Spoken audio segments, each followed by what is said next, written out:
Hi friends, இன்றைய தலையங்கம் வர்த்தக பேச்சுவார்த்தை. சீனாவிலிருந்து ஏற்றுமதியை அதிகரிக்கவும் அமெரிக்காவிடம் இருந்து சோயாபீன்ஸ் பயிர்களை வாங்கவும் ஒப்புக்கொண்டது. சீட்டு விளையாட்டை பொறுத்தமட்டில் ட்ரம்ப் கார்டு, அதாவது துருப்புச்சீட்டு தான் மிகவும் முக்கியமானதாகும். இக்கட்டான கட்டத்தில் ஆட்டத்தின் போக்கை மாற்றி வெற்றியை தேடித்தருவது இந்த ட்ரம்ப் கார்டு தான். அதே சமயத்தில் ட்ரம்ப் கார்டு கை நிறைய இருந்தாலும் பயனில்லை.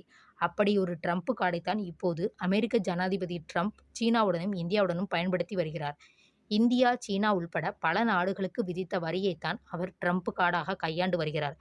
அந்த வரியை சொல்லி அதை செய் இதை செய் என்று மிரட்டும் தொனியில் பேசுகிறார். இந்தியாவுக்கு முதலில் 25% வரியை விதித்த ட்ரம்ப், ரஷ்ய நாட்டில் இருந்து கச்சா எண்ணெய் வாங்குவதற்காக மேலும் 25% வரியை சேர்த்து 50% அதிகரித்தார்.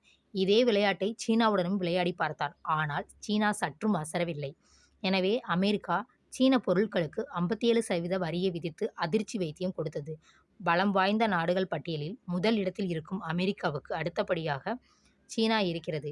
சமீபத்தில் ஆசிய சுற்றுப்பயணத்தை சூறாவளி சுற்றுப்பயணமாக மேற்கொண்டு சில நாடுகளோடு வர்த்தக ஒப்பந்தத்தை வெற்றிகரமாக செய்துவிட்டு தென்கொரிய நாட்டில் புசான் நகரில் நடந்த ஆசிய பசிபிக் பொருளாதார உச்சி மாநாட்டில் ட்ரம்ப் கலந்து கொண்டார். இந்த மாநாட்டில் பிரதமர் நரேந்திர மோடி கலந்து கொள்ளவில்லை. சீன அதிபர் ஜி ஜின்பிங் இதில் பங்கேற்றார். மாநாட்டின் இடையே ட்ரம்பும் ஜி ஜின்பிங்கும் சந்தித்து பேச்சுவார்த்தை நடத்தினர்.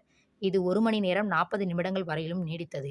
இந்த சந்திப்பை வெற்றிகரமான சந்திப்பு என்று வர்ணித்த ட்ரம்ப், சீனாவிலிருந்து இறக்குமதி செய்யப்படும் பொருட்களுக்கு இதுவரை விதிக்கப்பட்டு வந்த 57% வரியை 47% குறைத்துவிட்டார். இந்தியாவை விட அதிகமாக, அதாவது இந்தியா மற்றும் பிரேசில் நாடுகள் மீது 50%, சீனா மீது 57% வரி விதித்திருந்த நிலை இப்போது மாறியிருக்கிறது. இந்தியாவை விட குறைவான வரியை சீனா மீது அமெரிக்கா விதித்துள்ளது. அதே நேரத்தில் சீனா பல பொருட்களின் உற்பத்திக்கு முக்கிய தேவையாக விளங்கும் அரிய கனிமங்கள் மீதான கட்டுப்பாடுகளை தளர்த்தி சீனாவில் இருந்து ஏற்றுமதியை அதிகரிக்கவும் அமெரிக்காவிடமிருந்து சோயாபீன்ஸ் பயிர்களை வாங்கவும் ஒப்புக்கொண்டது. இது மட்டுமல்லாமல் சீனாவில் இருந்து அமெரிக்காவுக்கு சட்டவிரோதமாக பென்டானில் போதை மருந்து கடத்தப்படுவதை தடுக்க நடவடிக்கை எடுக்கப்படும் என்றும் சீனா உறுதியளித்தது. 2019ஆம் ஆண்டுக்கு பிறகு இப்போதுதான் இந்த 2 பெரும் தலைவர்களும் நேருக்கு நேர் சந்தித்து இருக்கிறார்கள். இந்த சந்திப்புக்கு ட்ரம்ப் 10க்கு 12 மதிப்பெண் கொடுத்துள்ளார். ஆக முழு மதிப்பெண்ணுக்கும் அதிகமாக கொடுத்து சூப்பர் சந்திப்பாக மதிப்பிட்டுள்ளார். இந்த சந்திப்பினால் இந்தியாவுக்கும் சாதகமான சூழல் உருவாகியுள்ளது.